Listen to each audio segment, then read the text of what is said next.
જૈન વિદ્યાર્થી મિત્રો, Trinetra એકેડમીના online platform પર આપ સૌ મિત્રોનું હાર્દિક સ્વાગત છે। ટેટ ટાટ સ્પેશિયલ પાઠ્યપુસ્તક આધારિત પ્રશ્નોના મહાકુંભ સિરીઝની અંદર આપણે 8મું ધોરણ ચાલી રહ્યું છે અને 8મા ધોરણનો આજે 8મો દિવસ છે અને આપણે પ્રકરણ નંબર 8 જોવાનું છે। બરાબર, ચાલો તો શરૂઆત કરીએ પહેલા પ્રશ્નથી। અહીંયા પહેલો પ્રશ્ન આપણને આપેલો છે। પહેલા ચેપ્ટરનું નામ જણાવી દઉં, કોષ રચના અને તેના કાર્યો। બરાબર, આના વિશે કોર્સના સંપૂર્ણ ટોપિક અહીંયા કવર થઈ જશે તમારો 8મા ધોરણને રિલેટેડ જે કાંઈ વસ્તુ આવે છે। બીજી કેટલીક વસ્તુ પણ આપણે જણાવશું।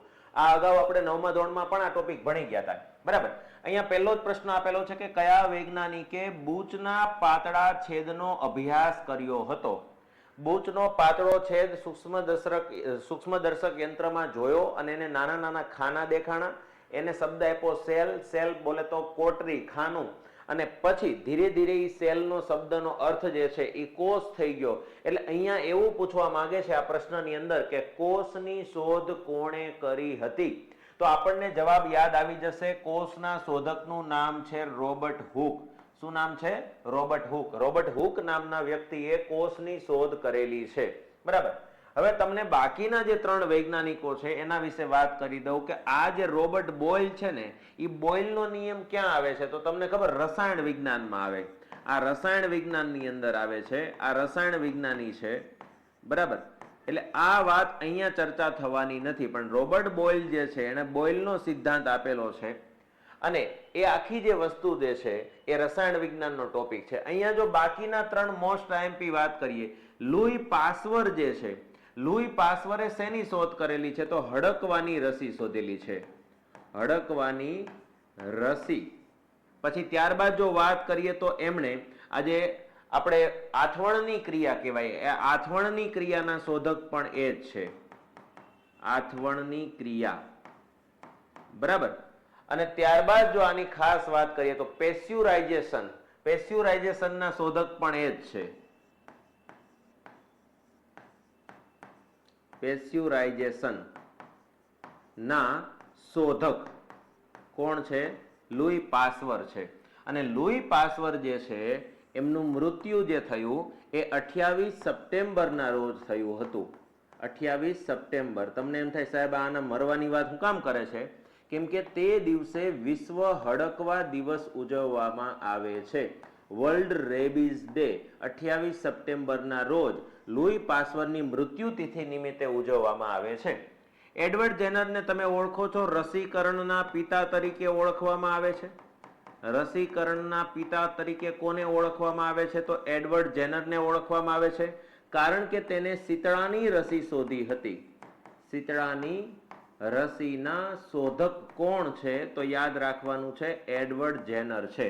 આપણે જો 6 થી લઈને 10 ધોરણ ભણશું તો ઘણા ટોપિક એવા આવશે કે રિપીટ થયા કરશે, અને રિપીટેશન એવી વસ્તુ છે કે આપણને વારંવાર આપણી નજરમાં આવે, વારંવાર સાંભળવા મળે, વારંવાર પ્રશ્નોમાં જોવા મળે, એટલે એ વસ્તુ આપણને કમ્પ્લીટલી યાદ રહી જાય। એટલે આપણે 10મા ધોરણથી ચાલુ કરીને 8મા ધોરણ સુધી પહોંચી ગયા। બરાબર, હજી આપણે 7મું અને 6ઠું કરશું તો કેટલી વસ્તુ એવી આવશે કે જે 10માં આવી ગઈ, 9માં આવી ગઈ, 8માં આવી ગઈ, એવી રિપીટ થશે। તો આ રિપીટેશન છે ને તમારી યાદ શક્તિ વધારી દેશે કોઈ પણ બાબતમાં। બરાબર, ચાલો તો અહીંયા આપણે જે ચર્ચા કરી એના સિવાય જો અહીંયા રોબર્ટ હુકની વાત કરીએ તો રોબર્ટ હુક જે છે એ આપણને ખ્યાલ છે કોષના શોધક છે।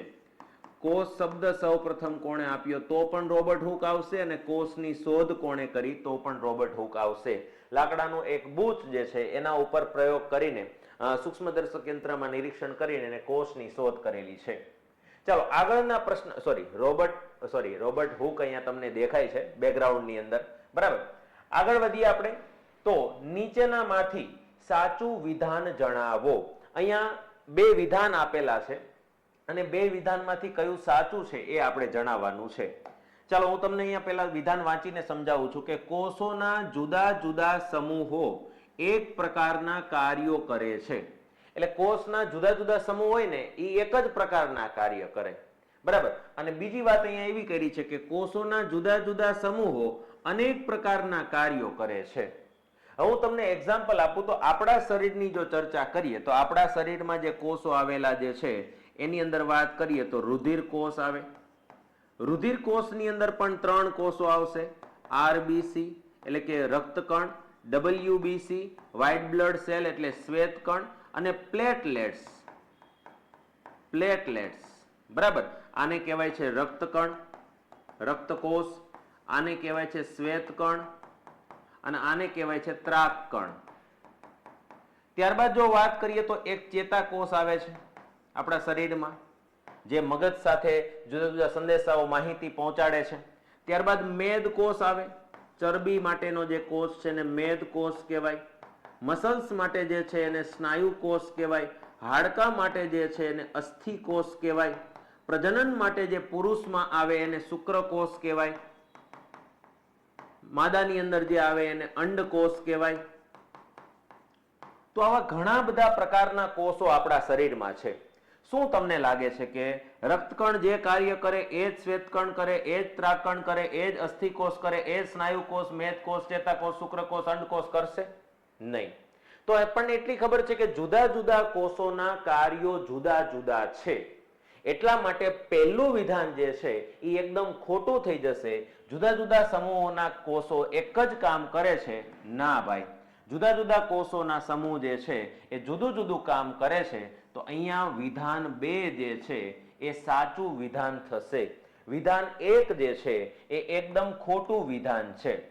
બરાબર. તો આ વસ્તુ ખાસ યાદ રાખવાની છે કે જુદા જુદા કોષોના કામ જુદા જુદા છે અને એટલા જ માટે કોષને ક્રિયાત્મક એકમ તરીકે ઓળખવામાં આવે.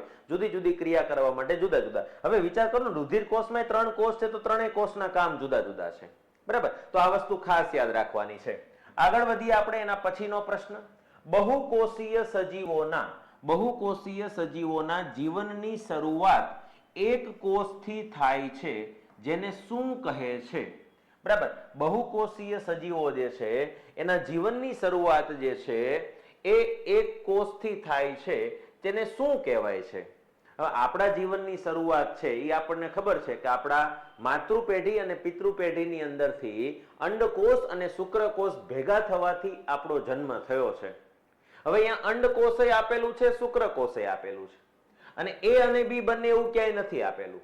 તો એક વસ્તુ ખાસ યાદ રાખજો કે અંડકોષ અને શુક્રકોષ ભેગા થવાની જે ક્રિયા છે, અહીંયા હું તમને જણાવી દઉં કે અંડકોષ અને શુક્રકોષ જે ભેગા થાય છે, અંડકોષ માતાના શરીરમાંથી અને શુક્રકોષ પિતાના શરીરમાંથી, આ બંને ભેગા થાય એ ક્રિયાને ફલનની ક્રિયા કહેવાય.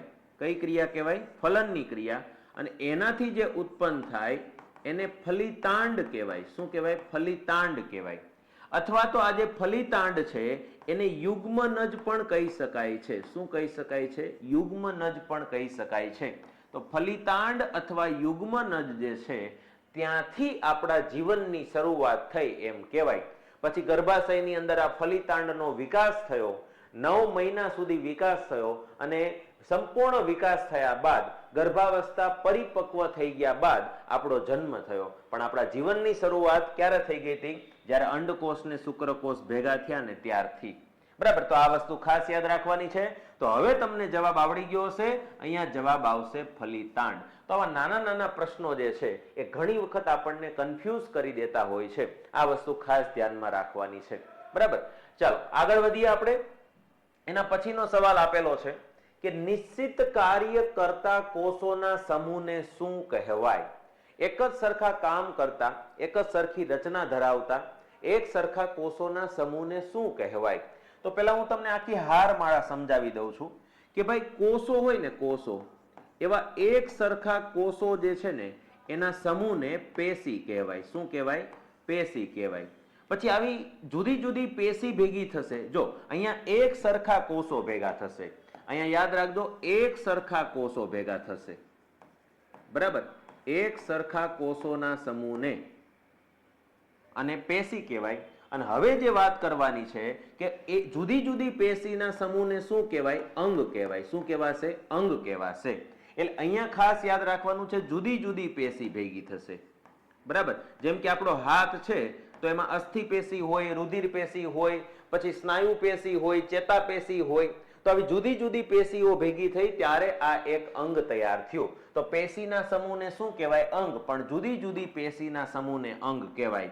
હવે અંગોના સમૂહને શું કહેવાય? તો તંત્ર કહેવાય, સિસ્ટમ કહેવાય. બરાબર. અથવા તો અંગ તંત્ર, અવયવ તંત્ર પણ કહી શકાય. શ્વસન તંત્ર છે તો એમાં નાક આવશે, શ્વાસ નળી આવશે, ફેફસા આવશે, રુધિરાભિસરણ તંત્ર છે તો હૃદય આવશે, ધમની આવશે, શીરા આવશે. પાચન તંત્ર છે તો મુખ આવશે, અન્નળી, જઠર, નાનું આંતરડું, મોટું આંતરડું, મળદ્વાર, મળાશય, આ બધું જ ભેગું થાય, જુદા જુદા અંગો ભેગા થાય ત્યારે એક તંત્ર બને. અને તંત્રના સમૂહને શું કહેવાય? તો યાદ રાખવાનું છે શરીર કહેવાય. શું કહેવાય? શરીર કહેવાય. તો આ એક આખો ક્રમ તમારે યાદ રાખવાનો છે, જે તમને પરીક્ષામાં ઘણી બધી વખત આવી રીતે પૂછી શકે છે. તો અહીંયા આપણો રાઈટ આન્સર થશે કે કોષોના સમૂહને, એક સરખા કાર્ય કરતા કોષોના સમૂહને શું કહેવાય છે? પેશી કહેવાય. પેશીના સમૂહને શું કહેવાય? અંગ કહેવાય. અંગના સમૂહને શું કહેવાય? તંત્ર કહેવાય. અને તંત્રના સમૂહને શું કહેવાય? શરીર કહેવાય. બરાબર, તો આ વસ્તુ ખાસ યાદ રાખજો. અને આ કોષ છે ને એના વિશે ખાસ યાદ રાખવાનું છે. આના અલગ અલગ નામ છે, જેમ કે એને ક્રિયાત્મક એકમ કહેવાય છે, ક્રિયાત્મક એકમ તરીકે ઓળખવામાં આવે છે, અથવા આને શરીરનો પાયાનો ઘટક કહેવાય છે, શરીરનો પાયાનો ઘટક કહેવાય છે, અથવા આને રચનાત્મક એકમ પણ કહેવાય છે. આપણા શરીરનો રચનાત્મક એકમ કયો છે? તો કોષ છે. આ વસ્તુ ખાસ યાદ રાખજો. બરાબર, ચાલો આગળ વધીએ આપણે. તો એના પછીનો પ્રશ્ન આપણી સામે આ પડદો જાય પછી કંઈક આવશે. ચાલો જો અહીંયા આપણને આપેલું છે કે ભાઈ અમીબામાં ખોટા પગ દ્વારા કઈ ક્રિયા થાય છે? આજે અમીબાની અંદર ખોટા પગ હોય ને, એ ખોટા પગ માટે એક બીજો શબ્દ વપરાય છે, અને એ બીજો શબ્દ છે ફૂટપાદ. ફૂટપાદ પણ કહેવાય ખોટા પગને, અથવા એને પ્રવર્ધો પણ કહેવાય છે. શું કહેવાય છે? પ્રવર્ધો પણ કહેવાય છે. બરાબર, હું તમને જણાવું અમીબાની અંદર કઈ રીતે સિસ્ટમ હોય. અમીબા અનિયમિત આકારનો એક કોષી સજીવ છે. હવે એની આસપાસ ખોરાકનો કણ આવે એટલે આજુબાજુ આવી રીતે આમ ઘેરાઈ જશે. જો અહીંયા ઘેરાઈ ગયું, આ ખોટા પગો. હવે ખોટા પગો દ્વારા આખું ઘેરાઈ જાય એટલે વચ્ચે જે ભાગ થાય એને અન્નધાની કહેવાય. અન્નધાણી નહીં, અન્નધાની. અન્નધાની જે છે એમાંથી ખોરાક સીધો કોષ રસમાં વહી જાય. પછી જે જરૂરી હોય લે, બાકીના જે વધારાનો ખોરાક જે હોય, મતલબ એનો ખોરાક તો એકદમ સૂક્ષ્મ છે, વધારાનો હોય કોષ દિવાલમાંથી સીધો બહાર નીકળી જાય. આ રીતેનું ઉત્સર્જન થાય.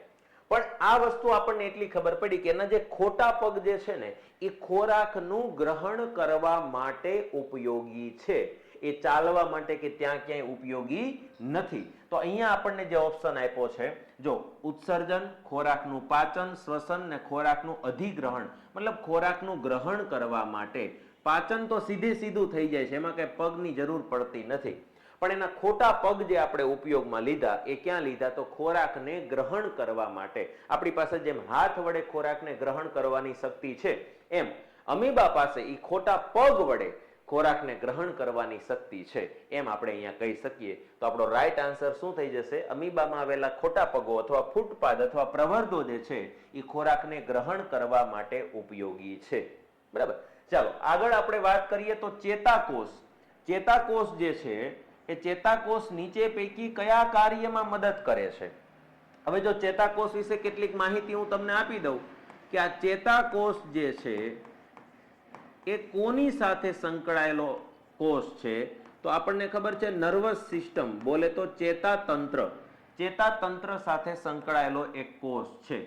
બરાબર, ચેતાતંત્રમાં આ ભાગ ભજવે છે.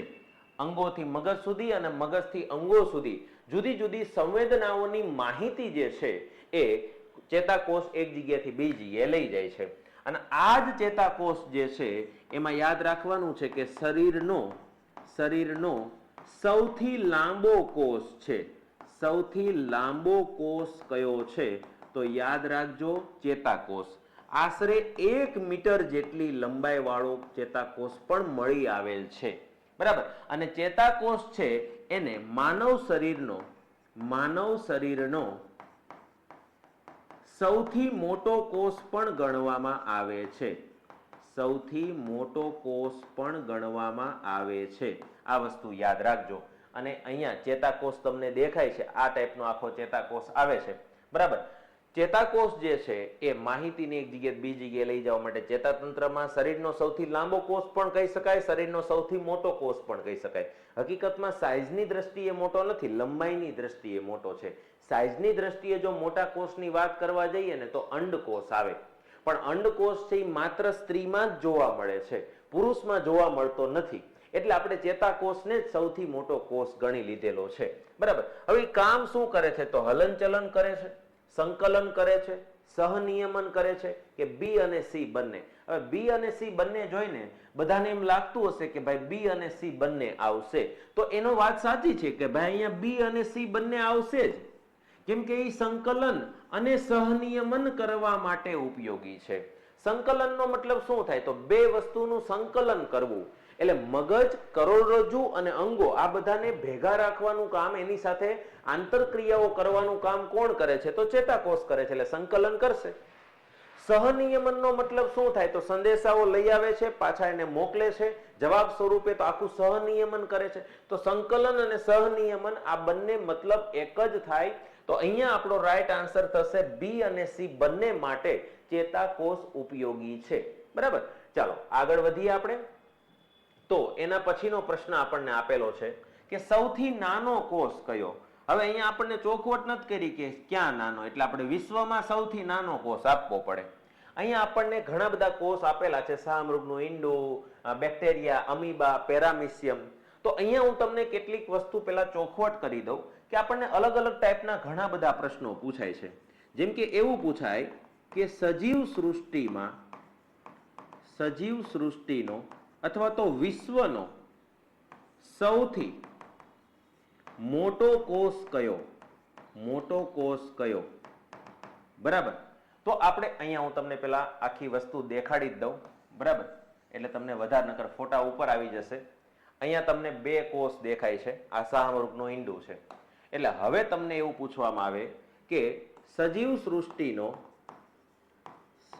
સૃષ્ટિનો સૌથી મોટો કોષ કયો? સૌથી મોટો કોષ કયો? તો યાદ રાખવાનું છે શાહમૃગનું ઈંડું. શાહમૃગનું ઈંડું એ દુનિયાનો સૌથી મોટો કોષ છે. હવે તમને એમ પૂછવામાં આવે કે સજીવ સૃષ્ટિનો સૌથી નાનો કોષ કયો? તો યાદ રાખવાનું છે માઇક્રોપ્લાઝ્મા. માઇક્રોપ્લાઝ્મા ગેલિસેપ્ટિકમ. ગેલિસેપ્ટિકમ આ એક ટાઈપના બેક્ટેરિયા છે. બરાબર, જે તમને અહીંયા દેખાય છે. અને આ શાહમૃગનું ઈંડું તમને અહીંયા દેખાય છે. બરાબર, આ શાહમૃગનું ઈંડું છે, તમે જોઈ શકો છો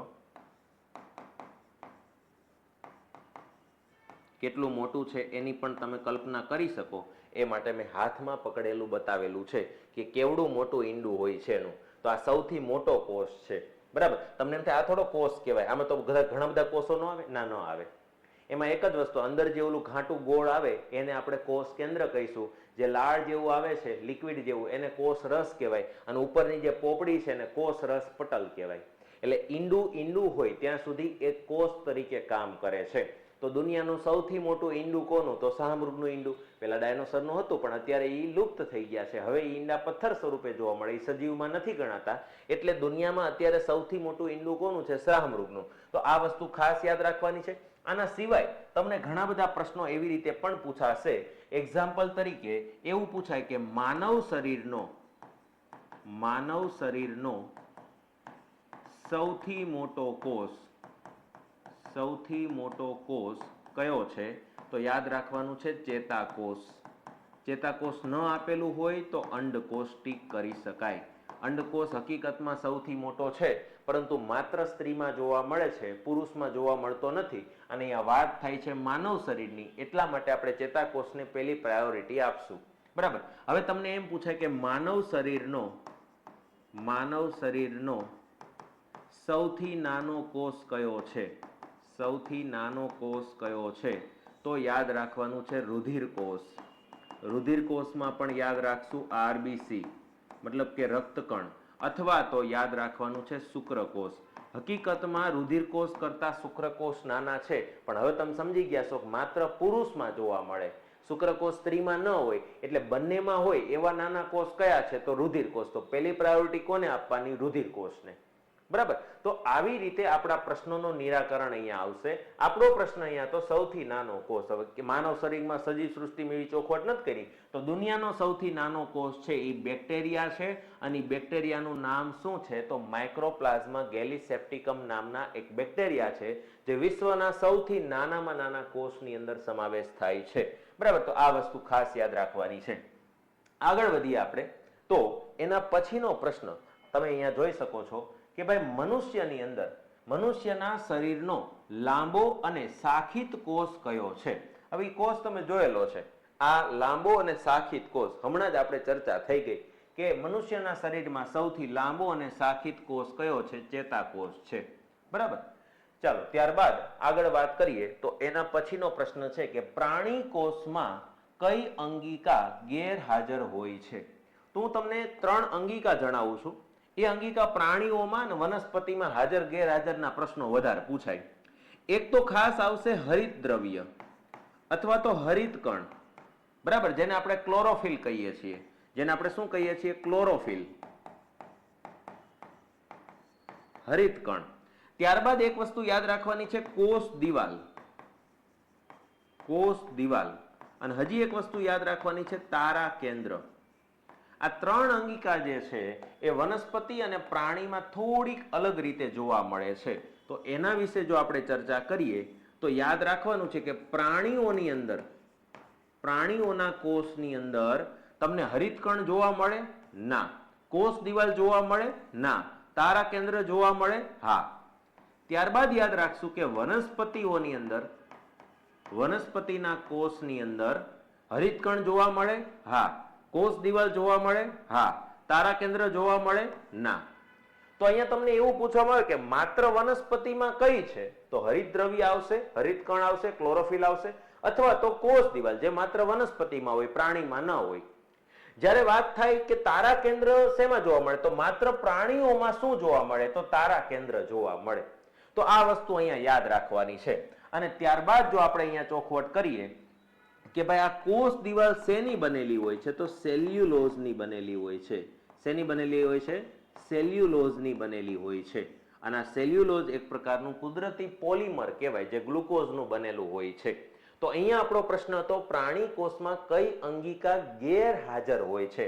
પ્રાણી કોષમાં કઈ અંગિકા હોતી નથી. કણાભસૂત્ર ઈ તો બેયમાં હોય, રિબોઝોમ્સ બેયમાં હોય, રંગસૂત્ર બેયમાં હોય, હરિતકણ બંનેમાં હોતા નથી. હરિતકણ માત્ર વનસ્પતિમાં જ જોવા મળે છે, પ્રાણી કોષમાં આ ગેરહાજર હોય છે.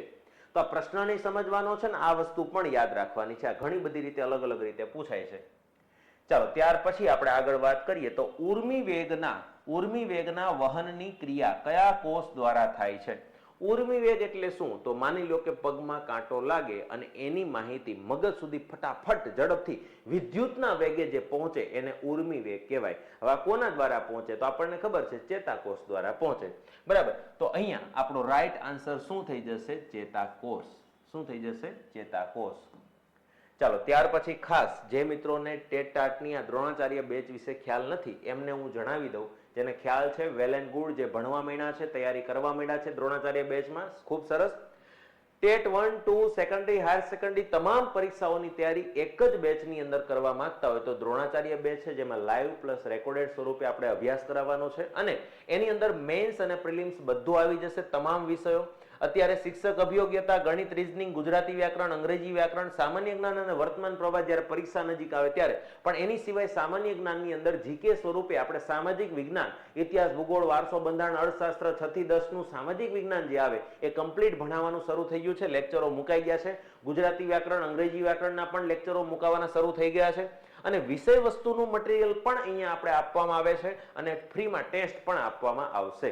આ બધી જ વસ્તુ દ્રોણા કૂપન કોડ નાખશો એટલે તમને 45% ઓફ માત્ર 2199 માં. માત્ર 2199 એટલા માટે કે પરીક્ષા સુધીની વેલિડિટી માટે આ બેચ છે મિત્રો. એટલે આજથી તમે લ્યો છો તો તમને એવું ન થવું જોઈએ કે પરીક્ષા મોડી આવી ને અમારી બેચ પૂરી થઈ ગઈ તો પાછી બીજી વાર અમારે પરચેસ કરવી પડશે. નહીં મિત્રો, તમારી પરીક્ષા પૂરી ન થઈ જાય ત્યાં સુધી તમે આ બેચમાંથી ભણી શકશો માત્ર 2199 ની અંદર.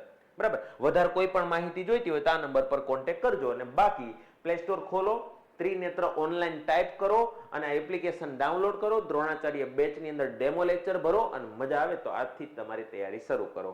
એટલે પછી પરીક્ષા નજીક આવે ને તો બધું ભેગું ન થઈ જાય. આજથી તૈયારી શરૂ કરશો ને તો બહુ ફાયદો રહેશે. તમારા મિત્રો સુધી પણ આ બેચ વિશે જાણકારી આપો અને એમને પણ તૈયારી કરવામાં મદદ કરો. ચાલો ફરી પાછા આપણે પ્રશ્નો ઉપર આવી જઈએ. કોષ દિવાલનું કાર્ય કયું નથી? જો અહીંયા પ્રશ્ન શું પૂછ્યો છે? કોષ દિવાલનું કાર્ય કયું નથી એવું આપણને પૂછવામાં આવ્યું. પહેલું કીધું છે કે વનસ્પતિ કોષને તાપમાન સામે રક્ષણ આપે છે. વનસ્પતિ કોષને પવન સામે રક્ષણ આપે છે. વનસ્પતિ કોષને સામાન્ય સૂર્યપ્રકાશ સામે રક્ષણ આપે છે. વનસ્પતિ કોષને વાતાવરણીય ભેજ સામે રક્ષણ આપે છે. હવે કોષ દિવાલ જે છે એની અંદર જોવા જઈએ તો આપણને પહેલી તો ખબર પડી કે તાપમાન સામે રક્ષણ આપે, પવન સામે રક્ષણ આપે, ભેજ સામે રક્ષણ આપે. પરંતુ અહીંયા આપણને સી વિધાનમાં એવું કીધું કે વનસ્પતિ કોષને સામાન્ય સૂર્યપ્રકાશ સામે રક્ષણ આપે છે. હવે સૂર્યપ્રકાશ તો એના માટે ઉપયોગી છે, એ કઈ એને હેરાન નથી કરતો, એને ખોરાક બનાવવામાં મદદ કરે છે. તો સૂર્યપ્રકાશમાંથી તો એ પ્રકાશ સંશ્લેષણની પ્રક્રિયા કરીને પોતાનો ખોરાક બનાવે છે. જો સૂર્યપ્રકાશને જ અંદર ઘૂસવા નહીં દે તો પછી ખોરાક કેવી રીતે બનશે? તો અહીંયા આપણો રાઈટ આન્સર થઈ જશે કે વનસ્પતિ કોષને સામાન્ય સૂર્યપ્રકાશ સામે રક્ષણ આપે છે. આ વાત તદ્દન ખોટી છે અને આપણને ખોટી વાત જ પૂછવામાં આવેલી હતી. બરાબર, તો આ વસ્તુ ધ્યાન રાખજો. આગળ વધીએ આપણે. એના પછીનો પ્રશ્ન, કોષ રસ તેમજ કોષ કેન્દ્રની વચ્ચે પદાર્થોની અવરજવર માટેનું નિયંત્રણ કોણ કરે છે? જો એક વસ્તુ ખાસ યાદ રાખવાની છે, કોષના જે ભાગો છે ને એને આપણે થોડા સામાન્ય રીતે સમજીએ. આ જે છે ને એ કોષ કેન્દ્ર પટલ છે. શું છે આ? કોષ કેન્દ્ર પટલ. અને આ જે છે ને એ કોષ રસ પટલ છે. કોષ રસ પટલ અથવા તો વનસ્પતિમાં કોષ દિવાલ. કોષ દિવાલ. બરાબર. અને આ આપણું કોષ કેન્દ્ર છે. કોષ કેન્દ્ર છે. આ આપણો કોષ રસ છે. કોષ રસ છે.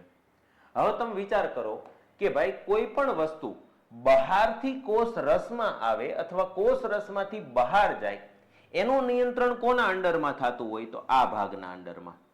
એટલે કે કોષ રસ પટલ અથવા કોષ દિવાલ જે છે એ બહારથી અંદર ને અંદરથી બહારનું નિયંત્રણ કરે. પણ અહીંયા પ્રશ્ન છે કોષ રસ તેમજ કોષ કેન્દ્રની વચ્ચે. આ કોષ રસ અને કોષ કેન્દ્રની વચ્ચે એટલે કે આ ભાગ જે છે તે કોષ રસ અને કોષ કેન્દ્રની વચ્ચેની જે અવરજવર છે એનું નિયંત્રણ કોના હાથમાં હોય છે? કોષ કેન્દ્ર પટલના હાથમાં. એટલે આપણો રાઈટ આન્સર અહીંયા શું થઈ જશે? કોષ કેન્દ્ર પટલ. જો તમને એવું પૂછ્યું હોત કે બાહ્ય વાતાવરણમાંથી કોષ રસની અંદર, એટલે કોષ રસની અંદર અથવા બાહ્ય વાતાવરણ, આ બંનેની વાત થાય તો વચ્ચે કોણ આવે છે? કોષ રસ પટલ અથવા કોષ દિવાલ. પણ આપણને એવું પૂછ્યું કોષ રસ અને કોષ કેન્દ્રની અવરજવર જે છે એ કોના અંડરમાં થાય છે? કોષ કેન્દ્ર પટલના વર્ગમાં. બરાબર, તો આ વસ્તુ ખાસ યાદ રાખવાની છે. પ્રશ્નમાં મિસ્ટેક ન થાય, સમજવામાં ભૂલ ન પડે, ધ્યાન રાખજો. બરાબર, ચાલો ત્યાર પછી આપણે આગળના પ્રશ્ન તરફ જઈએ. તો અહીંયા આપણને આપેલું છે કે ભાઈ સજીવોમાં આનુવંશિકતાનો એકમ કયો છે?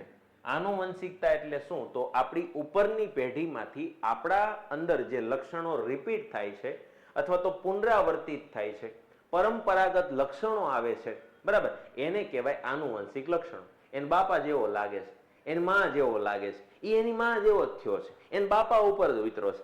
એ કોના લીધે? તો તમને ખ્યાલ છે ડીએનએ ના લીધે. કોના લીધે? ડીએનએ ના લીધે, જનીનના લીધે. એટલે અહીંયા આપણો રાઈટ આન્સર શું થઈ જશે? જનીન અથવા એને શું કહેવાય? ડીએનએ કહેવાય. તો ડીએનએ વિશે થોડી ચર્ચા કરીએ આપણે. બરાબર, આપણને મજા આવશે. પહેલા તો યાદ રાખવાનું છે કે જે ડીએનએ છે, ડીએનએ હું તમને દેખાડી દઉં ને પહેલા. આ ડીએનએ છે. તો આ ડીએનએ નું પૂરું નામ આપણને પૂછાય તો યાદ રાખવાનું છે deoxyribonucleic acid. Nucleic acid. અને આ ડીએનએ જે છે એના શોધકનું નામ કદાચ આપણને પૂછાય તો યાદ રાખવાનું છે વોટસન અને ક્રિક. વોટસન અને ક્રિક નામના વ્યક્તિએ ડીએનએ ની શોધ કરેલી છે. હા, કદાચ તમને એવું પૂછાય કે કૃત્રિમ ડીએનએ ના શોધક કોણ છે? કૃત્રિમ ડીએનએ ના શોધક કોણ છે? તો યાદ રાખવાનું છે હરગોવિંદ ખુરાના. હરગોવિંદ ખુરાના, જેમને નોબેલ પ્રાઇઝ પણ મળી ચૂકેલો છે. બરાબર. અને આની સિવાય જો તમને પૂછાય આરએનએ, તો આરએનએ નું પૂરું નામ શું થશે? તો રિબો ન્યુક્લિક એસિડ. બરાબર. અને રિબોન્યુક્લિક એસિડ જે છે એના શોધકનું નામ પૂછાય તો યાદ રાખવાનું છે વોટસન અને આર્થર. વોટસન અને આર્થર નામના વ્યક્તિઓએ ભેગા મળીને આરએનએ ની શોધ કરેલી છે.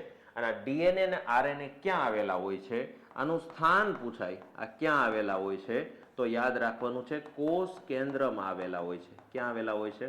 કોષ કેન્દ્રમાં. અને કોષ કેન્દ્રના શોધકનું નામ પૂછાય તો યાદ રાખવાનું છે રોબર્ટ બ્રાઉન. શું યાદ રાખવાનું છે?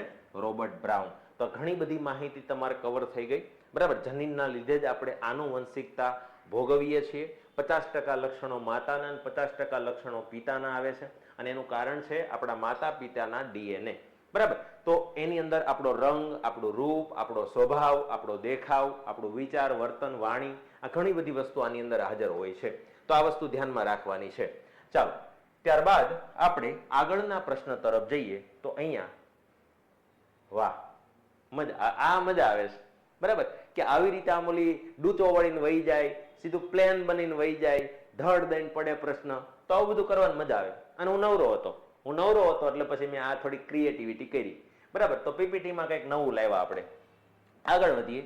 માત્ર વનસ્પતિ કોષમાં જોવા મળતી અંગિકા જણાવો. હવે તમને આવડી ગયું હશે, આપણે આખી વસ્તુ સમજાવી હતી કે માત્ર વનસ્પતિ કોષમાં કઈ અંગિકા હાજર હોય છે. તો આપણને ખ્યાલ છે માત્ર વનસ્પતિ કોષ આવે તો હરિત કણ આવશે, હરિત દ્રવ્ય આવશે, જેને આપણે અંગ્રેજીમાં ક્લોરોફિલ તરીકે પણ ઓળખીએ છીએ. એને શું કહેવાય છે? ક્લોરોફિલ કહેવાય છે. ચાલો, ત્યાર પછી આપણે આગળ વધીએ. તો રંગસૂત્રો ક્યાં આવેલા હોય છે? હમણાં જ વાત કરી. રંગસૂત્રો એટલે શું? તો ડીએનએ. રંગસૂત્રોનો મતલબ શું થાય? ડીએનએ. એટલે અહીંયા આપણે જો વાત કરવા જઈએ તો રંગસૂત્રો જે છે, રંગસૂત્રો ક્યાં આવેલા હોય છે, એનું સ્થાન આપણને પૂછાય તો જવાબમાં શું શીખવાડ્યું હતું? કોષ કેન્દ્ર. કોષ કેન્દ્રના શોધકનું નામ શું છે? Robert Brown. જો રોબર્ટ હુક કોષની શોધમાં આવે અને રોબર્ટ બ્રાઉન છે કોષ કેન્દ્રના શોધમાં આવશે. અને રંગસૂત્રોની વાત કરીએ આપણે તો રંગસૂત્રોમાં એવું પણ પૂછાય કે મનુષ્યમાં કુલ કેટલા રંગસૂત્રો હોય છે? તો યાદ રાખવાનું છે 23 જોડ. એમાં દૈહિક રંગસૂત્રો કેટલા હોય છે? દૈહિક રંગસૂત્રો મતલબ દેહ, શરીર, કાયા તૈયાર કરવા માટે 22 જોડ. અને લિંગી રંગસૂત્રો કેટલા હોય છે? મતલબ લિંગ આપણું જે નક્કી થાય છે સ્ત્રી કે પુરુષ, એના માટે 1 જોડ. અને 1 જોડ કઈ? તો યાદ રાખવાનું સ્ત્રીની અંદર XX અને પુરુષની અંદર XY, બરાબર. આ આપણા રંગસૂત્રોની વાત થઈ ગઈ. અને એમાંય તમને પ્રશ્ન પૂછાય કે રંગસૂત્રની સૌથી મોટી જોડી કઈ? સૌથી મોટી જોડી આવે તો યાદ રાખવાનું છે પહેલી. અને કદાચ એવું પૂછાય કે રંગસૂત્રની સૌથી નાની જોડી કઈ? તો યાદ રાખવાનું છે 21મી. આટલી વસ્તુ તમે તૈયાર કરી નાખો એટલે કમ્પ્લીટ રંગસૂત્રોના પ્રશ્નો તમારે અહીંયા સોલ્વ થઈ જશે. શું યાદ રાખવાનું? કુલ રંગસૂત્રો કેટલા? 23 જોડ. એમાંથી સ્ત્રી પુરુષમાં સરખા કેટલા? તો 22 જોડ. જુદા કેટલા? તો 1 જોડ, જેને લિંગી રંગસૂત્ર કહેવાય. સૌથી મોટી જોડી કઈ? તો પહેલી. સૌથી નાની જોડી કઈ? તો 21મી. આ વસ્તુ અહીંયા યાદ રાખજો. તો આપણો અહીંયા જવાબ જે છે એ શું થઈ જશે? કોષ કેન્દ્રમાં. શેમાં થઈ જશે? કોષ કેન્દ્રમાં. ચાલો, આગળનો પ્રશ્ન આપણે જોઈએ. અહીંયા આપણા પ્રશ્નો પૂરા થઈ ગયા છે. ધોરણ 8 પ્રકરણ 8 તમામ સવાલોનું અહીંયા સોલ્યુશન કર્યું અને મસ્ત મજાનું આપણે અહીંયા ભણ્યા. કોષ વિશે આપણે 10મા ધોરણમાં પણ થોડું ઘણું આવી ગયું હતું, 9મા ધોરણની અંદર પણ થોડી ઘણી ચર્ચાઓ થઈ ગઈ હતી. તો અહીંયા આપણા બાકી વધેલા જે પ્રશ્નો હતા એનું આપણે અહીંયા સોલ્યુશન મેળવ્યું. તો ફરી પાછા મળીશું આવતીકાલે ધોરણ 8ના પ્રકરણ 9 સાથે. ત્યાં સુધી જય હિન્દ, જય ભારત.